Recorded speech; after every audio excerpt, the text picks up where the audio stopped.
Usapang Lovey po tayo ngayon, mga ka-Team Unbearable. Welcome sa Unbearable Channel. Maraming salamat po uli muna sa mga subscribers po natin dyan, sa mga walang sawang nagbibigay ng kanilang mga pahayag, reaksyon. Dito samantalahin ko na rin dito, no, dun sa isang podcast na pinag-usapan namin, sa mga nag-react tungkol doon sa hinedline po natin yung bagong Nora Honor si Catherine Bernardo. Humihingi po ako ng patawad. Ang dapat palang sinabi doon ay batang Nora Honor. Ayon po kay Miss Dali De Leon sa kanyang pahayag na inaamin ko hindi ko masyadong napanood, hindi ko masyadong narinig. Nakita ko lang yung titulo, binasa ko ng mabilisan. So talagang ginagano ako, Lovey po ang usapan, pero sandali lang ito. Ano tawag doon? May mga nag-react, hindi ko alam kung mga Noranians yun or whatever, or mga fans ni Catherine. Pero maganda yung kwento ko, sinasabi ko lang, kasi sinegue lang namin doon sa sinabi rin ni Miss Dali De Leon na yes, tinuturing niya isang batang Nora Honor si Catherine ang makatrabaho niya ito sa very good girl na sa very soon ay ipopodcast po natin. But anyway, going back kay Miss Lovey po, si Lovey nga po ay sa pag-after ng mga sunod-sunod na kasalan, si Maine, kay Arjo, si Maha, kay Rambo. Ito si Lovey po ay biglang ini-anunsyo na matagal na pala silang engaged ng kanyang fiancé, ng kanyang fiance na si Montgomery or si Monty Montgomery Blanco, o di ba? Isang British film producer na nakabase sa Amerika. Taray. Alam mo, sobrang yaman daw nito, bilyonaryo daw itong si Monty Bianco o Monty Bianco na sa ambalita nga ay pupunta na ng Europe si Lovey para asikasuhin ang kanyang pagpapakasal sa kanyang mapapangasawang bilyonaryo. And ang huling narinig namin, kasi may mga kachika kami sa opisina ni Senator Grace po, mukhang dadayo din doon ang butihing senadora dahil kapatid niya nga sa ama itong si Lovey sa Yumawat national artist natin si Fernando Po Jr. Dadalo sila doon kasama siguro yung mga ibang kapamilya pa nila. And dahil nga doon maraming nagtatanong ano na ang mangyayari kay Mokang. Si Mokang ang karakter na ginagampanan niya sa Batang Quiapo na kamakailan lang ay nagtrending yung pagkahuli sa ospital, yung nagdadrama sila ni Coco Martin dun sa ospital, tapos biglang naghalikan ng something. Hindi daw scripted yun, ha.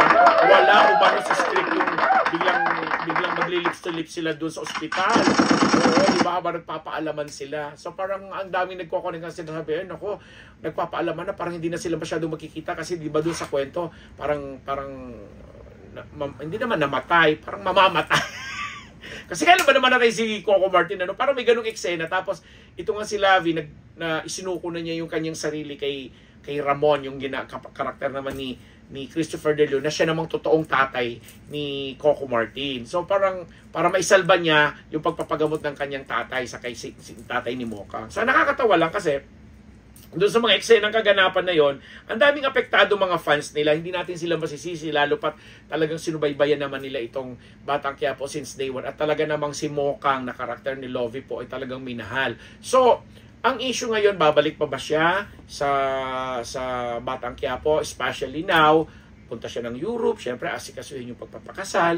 At pagpapakasal, hindi naman agad-agad babalik siya rito para magbalik trabaho. Kasi ang huling narinig namin, isang buwan, yes, 1 month ang pinag-iisyon. Kaya nakapag-tape na ng maraming episodes itong si Lovey po para kung sakasakali na mag-extend pa siya ng kanyang, tawag dito, ng kanyang bakasyon, kanyang honeymoon o kung ano pa man, mapapanood pa rin yung karakter niya. Hindi nga lang sigurado dahil alam mo naman pag mga ganyang mga ibang ganap, lalo pat may personal na ano ito si Lovey, may mga naririnig kaming balita na mayroong mga papasok na mga bagong karakter na although hindi naman bago na ito sa amin kasi laging gano'n naman sa programa o sa palabas ni Coco Martin, pero bagong karakter meaning mga bagong leading ladies daw ito.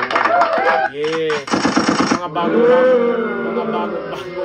Mga makakapareha niya ng ibig daw ba sabihin nito is pansamantala, exit muna si Mokang at may panibagong karakter na papasok bilang leading lady ni Coco Martin sa series. Lalo pat, kumbaga, doon sa series, parang may panibagong karakter na naman si Coco dahil, kumbaga, pinatay na yung lumang Coco, tapos may bagong Coco, something like that. Yun ang takbo ng kwento eh. Anyway, tutukan nyo na lang mga yan, dahil kami dito kay Lovey po ay totoong nagagalak din naman kasi parang it's about time na yung mga kaidaran niya, no, na gusto na mag-raise ng family, and sa pag-raise ng family, ini-improve na rin yung lahi with all due respect sa mga kababayan natin, mga kapwa Pinoy. Siyempre, sinasabi natin British ito, nakilala ni Lovey for quite a long time, matagal na silang engaged, long distance ang kanilang relasyon, and dinuhulaan nga ng marami na since producer din ito, baka daw ito yung klase ng future na tatahakin ni Lovey pagdating naman sa kanyang, alam mo yung pagpapalago pa rin ng mga pelikula natin or mga projects natin na, alam mo yun, nagre-relate ng mga mensahe either sa television or nga movies nga. Diba? Film producer ang asawa mo at mayaman. Malamang, di ikaw na rin mo magpo-produce niyan, di ba, Lovey po? Na isa rin naman sa may pinakamagandang mukha at isa sa pinaka mauhusay nating artistang sa mga panahon na ito. So, congratulations, Lovey, sa iyong pagpapakasal, sa iyong pagpabagong yung pagkakaroon ng buhay may asawa at pagpapamilya, kung ano man yan. But still, bilang si Mokang, namimiss ka pa rin at hinihintay pa rin ng mga supporters at mga fans mo sa Batang Quiapo ang iyong Mokang Carol. Congratulations! Ako po ang lingkod, salamat po sa aming mga subscribers, sa aming mga nagte-text, sa aming mga nagpapadala ng kanilang mga comments, remarks. Thank you very much. And again, maraming salamat.